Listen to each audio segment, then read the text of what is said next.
njagala sendeddemu akola ensobi emu alumbe Robert Kyagulanyi Ssentamu. Sendi oba olina muganda we gwe bayita Chris nga wa NRM akola mu state wa NRM. Sendi ddamu akola ensobi olumbe Kyagulanyi. Benjo teeka mu lugambo lwange kwolwo lunaku bane mujja kunsonyiwa kubanga ono yaba yalutinkudde. Balina kapodia muka bakolerako olugambo bonga bo nange sendi ludamu okulumba president jakujja nkola olugambo naye abantu bonna bennayogerako mu lugambo lunafulumya ng'omaze okumanyira president abantu abo nja kusooka mbeetondere nga ngendo balabisa naye okusinga obungi bonna bakazi ate ba celebrities kati mukulu genda mpola sendi okuva ku Pride Band, Cardi's Band, ne band endala zonna. Abakazi abo bali public figures singa onoddamu nja kujja mukola olugambo mwagala nnyo okulabisa bannamu nja kujja nkole video wano ensi ejja kutya. Gwe sente ezikuvumisa Kyagulanyi ziyita muganda mu Chris wa NRM kubanga akola mu state omwo. Kati gojja kuddamu manyire president tulaba nti mwagala nnyo okwogera ku bantu nja kwogerako naye ate abajja okusinga okulumwa lwaki tewasirise be bantu abo besaagala kwogerako naye ng'ate singa onompaliriza nja kukulagirako bwereere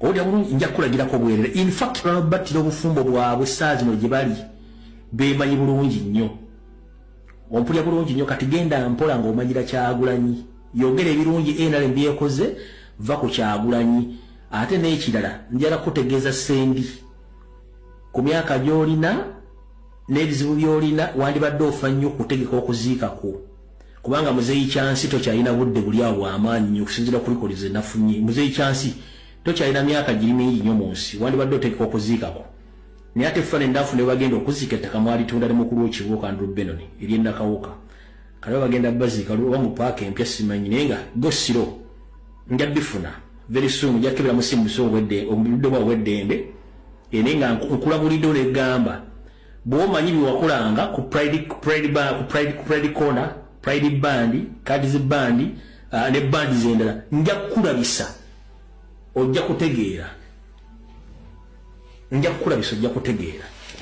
Ono tuba tusimbudde anti munnange ebintu ebigenda mu maaso n'eno mu ggwanga mu biraba. Sendi Bebe Cool bo bakutte wansi ne waggulu era nga ssaawa kakati obubaka wentaddewo bwa mukulu Sendi era bamulabudde bamugambye nti woba mugezi yeesonyiwe kimala byayogeddeko bimala taddamu kubanga alumba President Robert Kyagulanyi Ssentamu. Munnange bagamba nti embulire etefa yonna bamuwadde obubaka abaana bamusabudde simanyi oba naddamu omanyi naye tawulira naye nga obundowooza bwandibadde obubaka obusembayo ate obwa Bebe Cool nabwo mbulina waneeno nayo katuwulire bamugambye ki. Omusajja oyo yafuna obutakkaanya ne mukyala we Zuwena najja natukubira akayimba agenze ng'akaabanga embaata netusirika naye tewali muntu yavayo kwogera Zuwena gye yali anobedde. Zuwena yali anobedde wa president wa Robert Kyagulanyi Ssentamu era ekintu ekyo president takyogerangako wantu wonna nti mukyala Bebe Cool era anobedde wa president ebbanga lyonna wabula bw'avuddeyo okutandika okwasaba omu ku baaliwo nakati bamanyi history Kabaya yatuwadde history kati mulyoke mufune wakati w'enjawulo w'omusajja oyo omutano wa Bidandi ne president waffe mufunenja nti asobola n'okukuuma ekyama emyaka gyonna nga tegambye public naye ng'ono yavaayo okuleekana kubanga babulidde ekivunwa ky'amannya ge. Ebigambo ebyo twabirabye lunaku lwa yesterday omukulu Kabaya Man yavuddeyo n'abyogera era nga ndowooza lumbuye kubanga ayogera naye abadde ayongerezaako bwongeza naye nga Kabaya yavuddeyo n'abanga ayogera ebigambo ebyo ebigamba nti munange byonna byonna ebyaliwo mwabiwulidde ebyazuuwe mami zuuwe wamu ne mukulu Uncle Bebe byaliwo ate mbo by then I think baali ba mikwano n'ate mpulira nti abantu bano abakyala ba mikwano abaami be balinamu embeera zaabwe ate era n'abaana ba mikwano so ndowooza bino nabino abaami basobola okwesootinga bo nabo naye nga byo nkyabongera babe nnyo omuzungu kyakoze eri abaddugavu bakiyita TikTok naye omuntu yandiyagadde okubuuza bw'obadde oleeta omutwe gwo ng'oyogera ebigo bino byonna obyogeredde ku platform ki ku social media platform ki si TikTok weapon gy'ogamba nti nkyamu era abazungu bakola bibi okugikulyetinga ko wasinzidde okwogera ebigambo bino kati omuntu bwakubuuza bw'ogamba nti TikTok kyakulwanyisa kibi nnyo nenga gwe kennyini wakutte ring light n'oyitale mukyala wo n'otandika okwogera ebigambo bino ng'okozesa TikTok omuntu yandibadde akubuuza mu lunaku otegeeramu essaawa mmeka kubanga weapon gy'ogamba nti mbi ate gy'okozesa okuyisawo bakabo singa abadde ku Bukedde TV twandigambye ekisooka omusajja adde ku Bukedde TV yadde ku YouTube yabadde ku Facebook ne wabadde ku TikTok gy'oyita nti weapon mbi wano wenkubulizaamu mu lunaku otegeeramu essaawa mmeka kubanga bw'ogamba ati ekintu kibi ne bakusanga ng'ate okikozesa kitegeeza nti gwe kennyini gw'oba oliko ekikyamu wulira byayogedde bino. The worst weapon that has been created ever in this world is called TikTok. That is the mass destruction weapon that was created, and surprisingly, not even any bright white person or any bright black person could anticipate the dangers of TikTok. TikTok is as Americans went to Iraq pretending to look for weapons of mass destruction, a Chinese man was in America creating the weapon of mass destruction. Mukulu Bebe Cool, Norayo kankutegeeze. TikTok is a Chinese app, C app ya America. App za America zimanyikiddwa omuli WhatsApp, omuli Facebook, omuli YouTube, omuli Instagram ne apps endala. TikTok app ya mu China. Goboga nti omuchina asinzira mu America okukola TikTok. Mukulu bw'obanga ojja okwogera kusooka okola research era ojje ne data amala okutegeeza abantu ojja kwekuba ggoolo. Bw'obanga ogamba nti TikTok weapon mbi nnyo, njagala ogende ku Bukedde ku TV endala zonna oba ku Facebook oba ku kikuba oyogera TikTok ogirike obanga mbi nnyo kubanga ate giwakozeseza. Nange kwe kubuuza nti gwe mu lunaku otegeramu essambe nti omukulu alugulidde ku pata kaakati ensonga abaana bagenda ne bagijja mu buli kimu ku kinakyo nga bamuddamu. Kaakati ababadde bamwanukudde ensonga ya TikTok gyeyayogeddeko. Jjukira omuntu omulala yavaayo okwogera ku TikTok ate abaana ne bamusabula, yali mufuti. Abaana baamusabulira ddala nnyo era kati ate omuntu eyazzeemu okuba nga ate akyogerako ndowooza wuuli owulira abaana kye bamukoze. Naye nga ffe tukyagenda era nga kyeyongereyo tubadde tukyali awo ate ne zireeta Sheikh Salimu Bosa n'abagamba nti bannange mbu mulina omuze gw'okugenda ne muddira speech gy'akoze ne mutemamu obwo bwe mwagala. In fact yagambye nti mubirekerenga ddala. Abantu bammwe mbagambe abakwata emisomo balemenga kukola editing mu misomo gyaffe. Point bajyogerenga bwekoze ki era abakwata nga bajja wano okufuna content nga tebaliwo okukwatira bintu bya Busiraamu temujja. Ffe wano tujja kukola ki kusoma naye okukola editing ne baleeta ensasagge mu umma. Sebo nga gwe chairman batuuze bamanye biki bye basala ne editing bamukola bati. Oula Tawiru mubagambeko bannammwe obutatuleetera miki mitawaana na kusasamaza. Ekirala nammwe musobola okulaba nti kino tekikola ki naye omusomo ogw'omwaka gumu n'ekitundu emabega gwe n'oyagala ogusale leero oguleeta okola editing yo. Omuntu asooka ne yeebuuza ekigendererwa kyo kiki. oguyiseeko omwaka muki egiri karenti togiteekayo wabula ononooza ogw'omwaka mulambewa emabega oguleeti ate nga byoleeta bya bulabe. Kati sebo kyeyamaani wa midiya ey'abasiraamu baffe tubaagala nnyo, naddala nze mbaagala nnyo, naye mulongooseemu awo abamu, si mwenna, abaki abamu mubatuuze bamanye biki bye bateekayo, biki bye basala, editing waaki okugattiriza. Kuba maseeka bonna zikinkwasa ennaku, ate abasiraamu bavuma bamaseeka, ng'abasiraamu baffe bennyini be bavuma abawalimu baabo, nga bayambibwako abalabe baffe, naye nga abasiraamu be bakulembedde. Abali balisooga nti omuntu ayinza okuba wano yasobezza, kanjogereko naye ng'omuki, naye abasiraamu bennyini bavuma bamaseeka. Abaabali temulaba eyo babavuma nnyo ab'amakanisa kubatyoboola, naye muli ku muti mugukola ki? Bani tukuume ekitiibwa ky'abantu baffe, tukuume ekitiibwa ky'abantu. Buli muntu yenna alina ekiki, naye tukuume omutindo ogwo mu kuweereza kuno kulungi, kuyigirwako ebintu bingi, bantu basiramuka, bitulongoose. Biki bye tuteeka muki mu public, tokola editing, kireke nga bwe kikola ki, nga bwe kiri. Ate kyolaba nga kikyamu kikole ki, kikimu, lwaki okiteekamu? Tosobola ogaa nti kikyamu, lwaki okiteekamu? Muntu asomye wano okutuba ebadde evuma omukulembeze, kugikutte ng'otandika kusalamu bufiififi, kivaamu nga bamuteeka mu ki, mu drone. Kati okumutaasa, kutuba yabadde enzibu, musajja yavumye kabaka n'amukola ki, ekyo ng'okireka nti abaabaddewo kale be baabawulira bokka.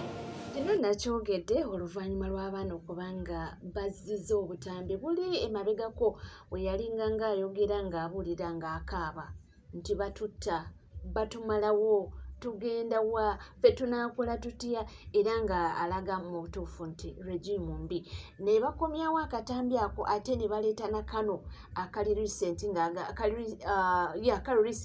ng'agamba nti ogenda n'otunuulira omuntu ayambadde akakoofiira nti Museveni akyafuga obwo obutambi obubiri. Abaana bagenze ne baba nga babukomyawo ate ne baba nga bawaanalayizinga ne babuuza ekyatuuka ku sheeki ki, sente ze babawa babatiisatiisa nti bamasheeki ensangi zino be basinze okuba nga bakozesebwa, nti w'otunulamu naddala regimu eno gye tulimu nti ensangi zino bamasheeki bakozesebwa nnyo okusinga, nti ate w'otuuka ku ddiini eri ey'Abakatuliki bo bali solidi, boogera ekintu nga we kiri, tebatidde kiki ekinaddirira.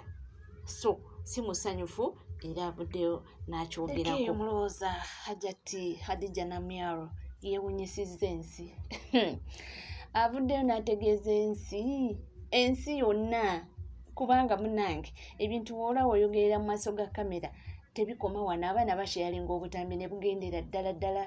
Yeewunyisizza ensi n'agamba nti mbu Pulezidenti Robert Kyagulanyi Ssentamu mbu atwala virginity ye.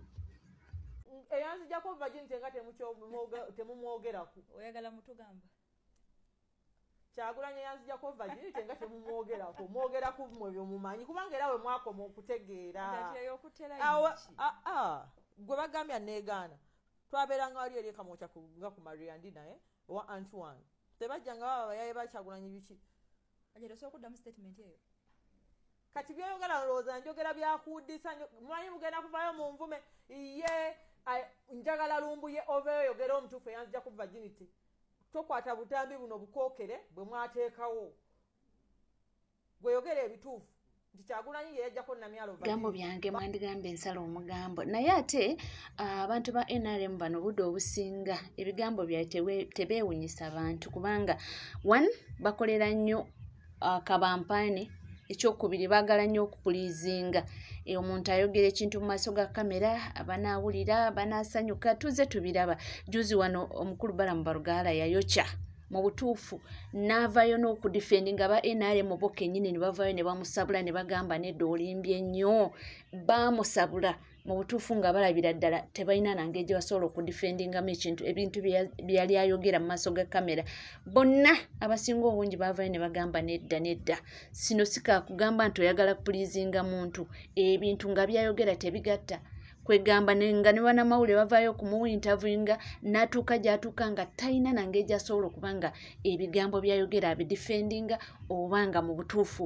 alaga proof kyamwokya ddala waniino kukaluuka kawempe north ekintu kyamukubira ddala n'agezaako okudifendinga naye nga tekisoboka n'agezaako okwogera kino nakiri aba NRM abanene abakulu ne bavaayo ne bagamba nedda bannange kisuuse nti waliwo w'olimba n'otuuka n'ogamba nti enough is enough naye ekyabbalamu kakati bye bino omukyalo ono Hadija Namyalo byatandise okukola agenda n'ayogera ekintu mu butuufu ng'olabira ddala nga talina nange egyasobola okukidifendingamu talina nange egyasobola okuba nga oba oliawo naye nga ekigendererwa kiri nti kankyogere oba oliawo banaamanya nti ndi ku mulimu gwange nkola abaffe tujja kuba nga tubiraba mu maaso eyo naye nga tweyongerayo era nga tugenda mu maaso bannaye Uganda tulina ebizibu bingi naye ate bagamba nti at times okaaba wooseka okaaba wookola ki wooseka munnange olunaku olw'eggulo nga Bruno K atandikawo ekibuuzibuuzi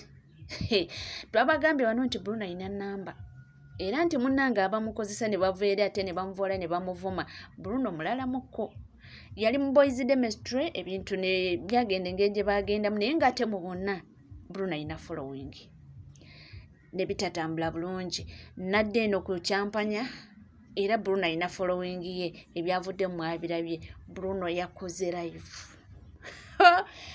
Bruno yakikubye naye ate abamu bambi babifuniddemu ensaalwa era waliwo avuddeyo n'amukolera akatambi kalala nti munnange nze yatandikawo ebintu bya live bino kati otwala otya abagagga bange Bruno baamuwadde ebintu Bruno yafunye ssente Bruno K bw'oba oyagala okubeera emirembe ku app eno va ku bagagga bange be neezuulira tandika ababo yita ababo noonya ababo todda ku bantu bange otandike bakowolera ku live yo ng'obayita gwe buli gwebayiti nze namutandika ku app kuno nze namuzuula tokola copycat Bruno K saagala nkugeye njagala babikulikodingi babikuwe tandika abagaggabo kola live yo ekiboozibozi noonya abagaggabo bajje ku live yo bakuwagire nange siri noonya babo ne koona atandika okunoonya abange ng'obakowolera ku live yo nkuwadde emyezi eki bwe giggwako ng'okyakola live eno nze ngendo givaako tandika abagaggabo yita abagaggabo weenoonyeza abagaggabo live yo nnene y'amaanyi osobola okuzuula ababo nga nange si bange naye bw'okola live ng'okowoola abagagga bange benneejjira mu komenti benneezuulira benkwatirizza okumala lino ebbanga lyonna nga mbayooyoota mbabeeza ku app kuno naawe ate bw'oyagala otandikireko emyezi egi bwe giggwako ng'okyakola live nze nzivaako tandika ababo va ku bange Bruno K ngamba ggwe ebyo bida bimumuwaanawaana Bruno K tulina okwogera amazima atandika ababe nange sijja kunoonya babe nange abange weebali benvudde nabo kati maze nabo mwaka mulamba tosobola kutandikira ku bange mbu olaga maanyi no tetujja gatta bwe mutwe mugattagatta ebintu maze sagala neeyiseeko sagala neeyiseeko Bruno K noonya abagaggabo bowuliriramu emirembe b'omanyi nti bagagga bakabaata obalaba mu vidiyo z'akabaata babeera wakabaata beesonyiwe woomerwa live eno woomerwa TikTok togattika misambwa na mayembe beera noonya ababuzi kati nze nira ababo besijja kufuna nga ababo baabo baagala Bruno K naye Katonda atandika okukowoola abagagga bakabaata nga naawe bayita bagaggabo egi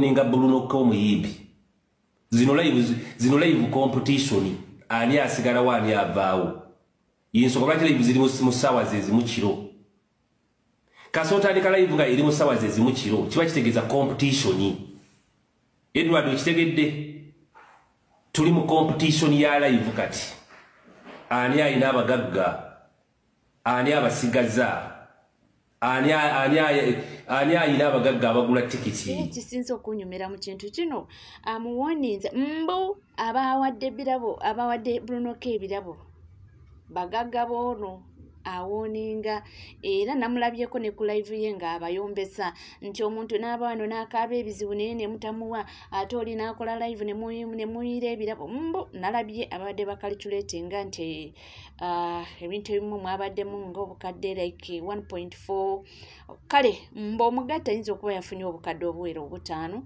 nga n'ebirala nga kwotadde naye ekintu kino kyanyizizza abantu abamu era omukwabo oyo yavuddeyo n'amukolera akatambi n'amugamba nti weesonyiwa abagagga bange oba oyagala kusigala ku app eno nonya abagagga ababo nejjukira bambi si ye yabagambye bamuwe ebirabo nze ndi wano naawe katweyongereyo tukyali ku mulamwa ogwa Bebe Cool era nkuleetera bwino bamusabudde bakyamusabula era nga bikyagenda mu maaso. Bebe Cool, if losing touch with the masses was a person, then Bebe Cool would be that person. You've definitely lost touch with the masses. And it's so absurd how most people forget how crippled our economy is, how poor our economic system and our working environments are the moment you put a little food on their plate. Bebe Cool, nga sinaba na kugende yonna. Njagala osooka omanyi kuffe tewali ayagala kukozesebwa naddala mu mbeera eno ey'e Uganda. I know Bebe Cool toyina mwana wina gw'osomesezza gw'otrainize basobole mukozesa wano e Uganda. Naawe kenyini tewali akukozesa. Kati ky'otayagala tokyakaliza mwana wa munno.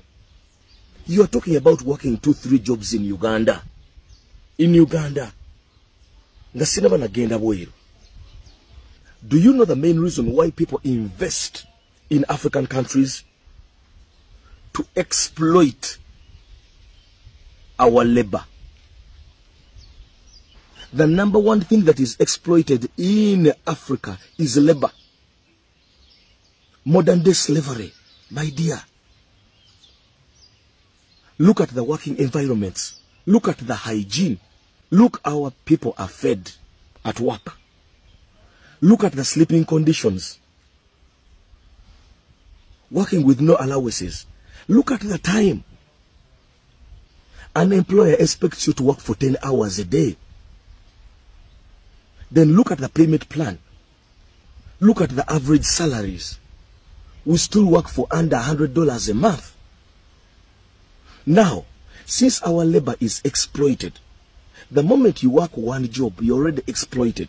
Working 2 jobs means double exploitation. My dear, hard work doesn't pay off when you're in Africa. You will only fall sick and take the little money you've been paid for medication. Why would you wake up in this era to advise our youths to work 3-4 jobs in Uganda? To be exploited. We are busy teaching, enhancing our youths to better their mentality and become self-employed, to become young entrepreneurs. You're teaching them how to become modern day slaves, Bebe Cool. Are your kids slaves? Then why do you wish ours to be? Just because somebody up there put a little food on your plate, you are forgetting how crippled our economy is. You are forgetting how to become human. Talking like you've been up there all your life. You are once a slave like us. Talk about people working so many jobs abroad. Do you know why? It's not because they love it, but it's because at least it's paying well. They are working under better conditions. And the main reason as to why our youths are doing that abroad It's because they're trying to accumulate capital as soon as possible so that they come back home and reinvest. They become their own bosses. They become entrepreneurs. They create business empires. They now know the truth.